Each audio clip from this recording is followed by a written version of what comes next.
வணக்கம். முருகப்பெருமானின் கையில் இருக்கும் அந்த வேல் வெறும் ஆயுதம் மட்டும் கிடையாது.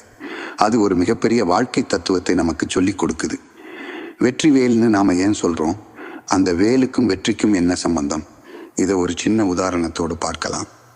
வேலை நீங்கள் கவனித்து பார்த்தீங்கன்னா அதில் 3 பகுதிகள் இருக்கும்.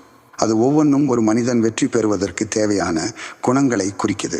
முதலாவதாக அந்த வேலின் கூர்மையான நுனி.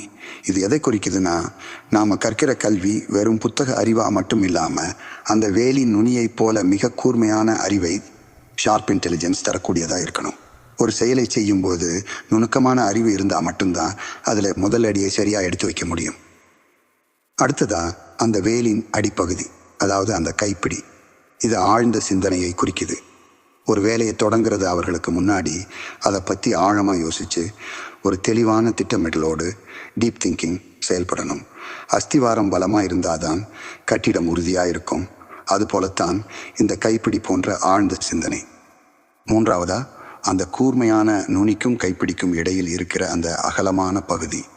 இது நம்முடைய பரந்த மனப்பான்மையை, ப்ராட் மைண்ட் செட் குறிக்குது. அறிவு மட்டும் இருந்தால் போதாது, மற்றவங்களை அரவணைச்சு போகிற, எல்லாத்தையும் ஏற்றுக்கிற ஒரு பரந்த மனமும் நமக்குள் வேணும். இப்போ யோசிச்சு பாருங்க, ஒருத்தர்கிட்ட கூர்மையான அறிவு, ஆழமான சிந்தனை, பரந்த மனப்பான்மை, இந்த 3மே சேர்ந்திருந்தா அவரால் எந்த இலக்கையும் சுலபமாக அடைய முடியும் இல்லையா?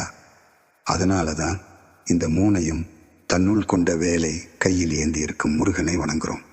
இந்த குணங்களை நாம் வளர்த்துக்கிட்டா நாம் தொடர எல்லா காரியமும் அந்த வெற்றி வேல் போல வெற்றியில் தான் முடியும்.